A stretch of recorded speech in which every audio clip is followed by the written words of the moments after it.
So, today, let us start the Git and GitHub Complete Beginner Guide series. This is the first video, Introduction to Git and GitHub Complete Guide. I have an image for you. This is the image. Let us take a look.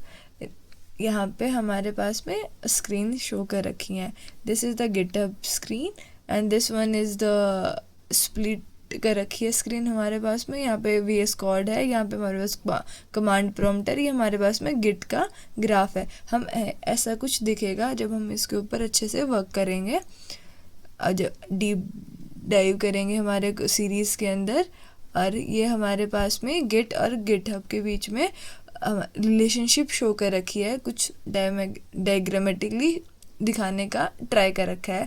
Git हमारे पास में local environment होता है, GitHub हमारे पास में एक cloud platform होता है. और मैंने यहाँ पे node.md करके एक फाइल क्रिएट कर रखी है. इसके अंदर नोट्स हैं और मैंने कुछ हैंड रिटन नोट्स भी हैं क्रिएट करे हैं. तो चलो स्टार्ट करते हैं. हमारे पास में यहाँ पे डेफिनेशंस वगैरह कमांड्स सब लिखा हुआ है. तो अभी चलो हमारे हैंड रिटन नोट पे मूव करते हैं. Now let's start. गिट हमारे पास में बेसिकली एक वर्जन कंट्रोल होता है. यहाँ पे मैंने यहाँ पे गिट की जो ऑफिशियल वेबसाइट डॉक्यूमेंटेशन वहाँ से उठाई थी डेफिनेशन. ये Git is a version control system, VCS है, that helps developers keep track of changes to their code over time. मतलब ये यही बता रहा है कि जो हमारा गिट है वो डेवलपर्स को हेल्प करता है ट्रैक करने के लिए उसके कोड में जो चेंजेस हैं वो टाइम के साथ में जो होते रहते हैं. ये it allows multiple people to collaborate करने के लिए हेल्प करता है. The same project track the history of changes and manage different version of a project efficiently. Okay, अब हम डिस्कस करते हैं कि हमें गिट की नीड क्यों पड़ी. हमें गिट का हम पढ़ क्यों रहे हैं, हम क्यों सीखें गिट का यूज़ करने के लिए. हमारे पास में सबसे पहले देखते हैं एक हमारे पास में जैसे हमने कोई कोड बनाया, मतलब कुछ भी हमारे पास में एक वेबसाइट है, उसमें कोई भी कंपनी है, उधर मल्टीपल बंदे उस काम में काम कर रहे हैं. तो हमें कैसे पता चलेगा कि जो ये वाला कोड किसने लिखा है, ये किसने लिखा है, ये किसने लिखा है. कोई भी कह सकता है कि ये वाला कोड मैंने लिखा, ये वाला मैंने लिखा, ये वाला मैंने लिखा. तो हमें ऑनरशिप बताने के लिए, ऑनरशिप ऑफ कोड के लिए हमारे पास में हम गिट का यूज़ करते हैं. इससे हमारे पास में क्या आता है, जब हम गिट यूज़ करते हैं, गिट के हमारे पास उसके साथ में टाइम होता है, कोड के साथ में टाइम, और उसके साथ में यूज़र का नेम किसने करा है, और उसके बाद साथ में उसकी ईमेल अगर हम बोले तो ईमेल भी हम डाल सकते हैं. और दूसरा, अगर मान लो आपकी वेबसाइट है, आपने ये बनाई, ये सही चल रही थी, आपने कुछ और चेंजेस करे फिर भी वो सही चल रही थी, पर आपने थर्ड टाइम जो उसमें चेंजेस करे ना, उसके बाद में हमारी वेबसाइट क्रैश हो गई. तो इसका मतलब वो चल नहीं रही. तो हमें क्या करना है, तो उसको थोड़ा रिवर्ट बैक जाना पड़ेगा, ताकि जो हमारी वेबसाइट कम से कम चले. जो चेंजेस हुए हैं हम उनको अंडू करें with in a single command. एक सिंगल कमांड से हम उसको बैक कर सकते हैं और हमारी जो वेबसाइट है वो दोबारा चल जाएगी. तो इसलिए हमारे पास में दो पर्पज़ की वजह से हमारे पास में हम गिट का यूज़ करते हैं हमारे कोड में, हमारे प्रोजेक्ट बनाने के टाइम पे. यहाँ पे हमने क्या लिख रखा है, कोड अपडेट किया, वेबसाइट क्रैश हो गई, कोडर को रिवर्ट करना पड़ेगा, और जो हमारे गिट की हेल्प से बहुत ईजीली हो जाएगा. ऑनरशिप ऑफ कोड, हम यहाँ पे ऑनरशिप ऑफ कोड की भी प्रोवाइड करता है गिट आपके खुद के सिस्टम पर प्रोजेक्ट मैनेज करता है. अगर यही प्रोजेक्ट मैनेजमेंट आपको इंटरनेट पर कहीं सेंट्रल कोड बेस में करनी हो तो उसका एग्जांपल गिटहब है. यहाँ पे गिट और गिटहब का रिलेशनशिप बता रखी है कि गिट क्या है और गिटहब क्या है। गिट हमारे पास में इंटरनली लोकली हमारे एनवायरनमेंट पे काम करता है और गिटहब हमारे पास में इंटरनेट से कनेक्टेड एक सेंट्रल कोड बेस होता है। यहाँ पे देखो हम देखते हैं, think of Git as a high tech save button that remembers every version of your work.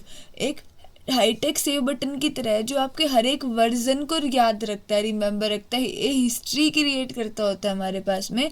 और गिटहब एक सोशल मीडिया प्लेटफॉर्म है वे जहाँ पर आप शेयर करते हैं आपके काम को और कोलैबोरेट करते हो दूसरों के साथ में। यहाँ पे मैंने 2 डायग्राम ड्रॉ कर रखे हैं, देखते हैं। लाइक हमारे पास में एक रियल के सिनेरियो लेते हैं। 3 बंदे हैं A B C और तीनों अलग अलग सिटीज़ में हैं। तो और उन तीनों को मिल करके एक सेम प्रोजेक्ट के ऊपर काम करना है। हम मानते हैं कि हमारे जो कोड है, प्रोजेक्ट है, उसमें मल्टीपल स्टेप्स हैं, लगा लो मल्टीपल मेन स्टेप हैं। तो उसमें से वो तीनों एक टाइम पे काम कर रहे हैं।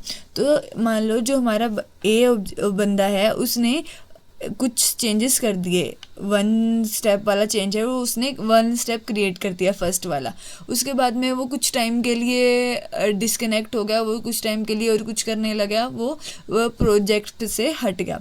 तो इतने जो बंदा B है और जो बंदा C है, उसने जो सेकंड पर्सन था उसने सेकंड स्टेप को कमिट कर दिया। थर्ड जो C पर्सन था उसने स्टेप 3 और 4 को कमिट कर दिया। अब वो थोड़ी देर के बाद में जब हमारा पर्सन 1 है दोबारा आएगा तो वो क्या देखेगा, सेंट्रल कोड बेस में तो पहले आएगा, चेक करेगा सेंट्रल कोड बेस में कुछ अलग चेंजेस तो नहीं आए। वो आया तो उसने देखे तो यहाँ पे तो चेंजेस हो चुके हैं, स्टेप 2 भी हो चुका है, स्टेप 3 भी और स्टेप 4 भी। अब वो उसके अपने इंटरनल जो उसका कंप्यूटर है, सिस्टम है, उसको बोलेगा कि मुझे जो ये कोड बेस से जो भी चेंजेस हुए हैं उनको कंबाइन करने पड़ेंगे, मर्ज करने पड़ेंगे, उसके खुद के सिस्टम पे लाने पड़ेंगे।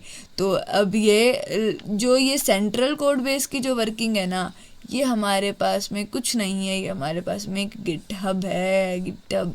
और जो उसके हर एक बंदे के जो पर्सन के खुद के जो उनके कंप्यूटर्स हैं, पीसी हैं, वो उन पे होती है गिट। वो लोकली अपने उसमें काम कर रहे होते हैं। और एक हमारे पास में ये गिट और गिटहब का मैंने छोटा सा एग्जांपल सा रियल लाइफ करके, रियल केस करके बता दिया।